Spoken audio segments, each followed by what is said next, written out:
Lower again. It is a curious thing that although many people in the Western world are now strongly opposed to Marxism, very few of them actually know what Marxism is. I thought that it might be interesting to take a look at Marxist theory and see what the Marxist worldview consists of. A very long time ago, a German philosopher called Hegel wrote that history is mind clothing itself with the form of events. By this, he meant that ideologies, religions, political theories, and so on play themselves out on the world stage by the actions of those who support them. In other words, this is an idealist view of history. Ideas come down to us, perhaps from God, maybe from clever philosophers, or perhaps they drift in from some transcendental Platonic realm. But it is ideas which inspire men and drive the course of history. It is ideas which cause things to happen in the world. Whether those ideas are Christianity, Islam, capitalism, or socialism doesn't matter. The ideas are what are driving events. That's the idealist view of the world. Karl Marx thought that the case was precisely the opposite, and that in fact it was the actions of men and women which produced the ideas, not the other way around. In other words, it was the conditions of life which gave rise to ideas, according to whether men were starving or whether they were living comfortably, according to whether they were living in a dictatorship or a democracy. It was the conditions of life which meant that they were able to think in a certain way and affected what ideas they came up with. Those ideas and the men who adhered to them then caused history to progress by a series of clashes, the people following the ideas which they had themselves dreamt up. These clashes or oppositions in history form a dialectical process where contradictions arose and were resolved. This is the materialist view of history, and this vision of history, dialectical materialism, is the essential heart of Marxism. One seldom hears these days about dialectical materialism, of course, but it is vital to understand it if you wish to know what Marxism is. The idea of dialectics is a simple one, similar in some ways to the syllogism in logic. This entails putting together two ideas and seeing if a third one emerges from the first two, one which includes features of both the original statements. For instance, in its simplest form, a syllogism in logic might run like this: all men die, Smith is a man, therefore Smith will die.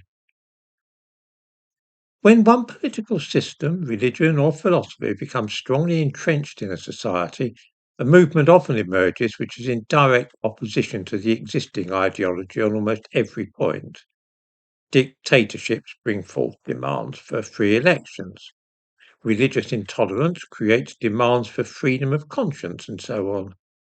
When these opposites clash, there often develops a new system which incorporates the best parts of both the old way of seeing the world and the radical notions which sought to overthrow this worldview.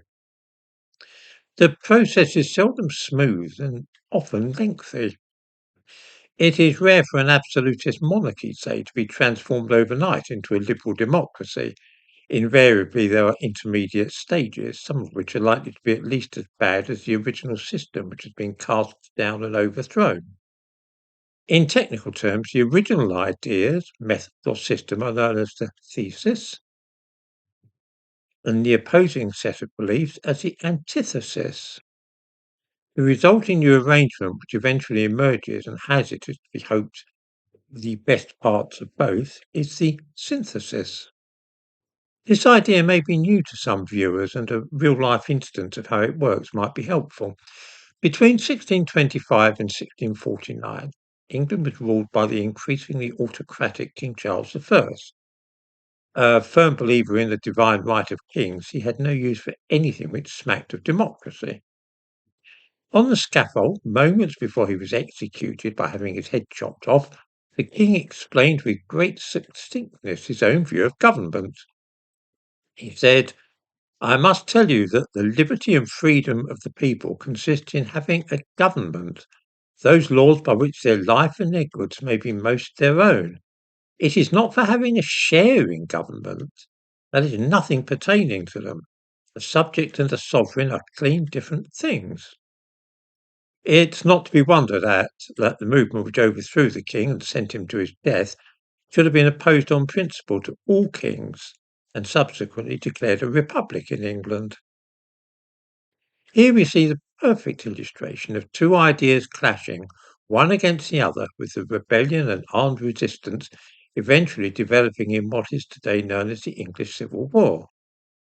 It might have been thought that simply replacing the autocratic monarchy with a more moderate system, a constitutional monarchy perhaps, might have been better than killing the king and instituting a harsh republic, but that's not how things generally work.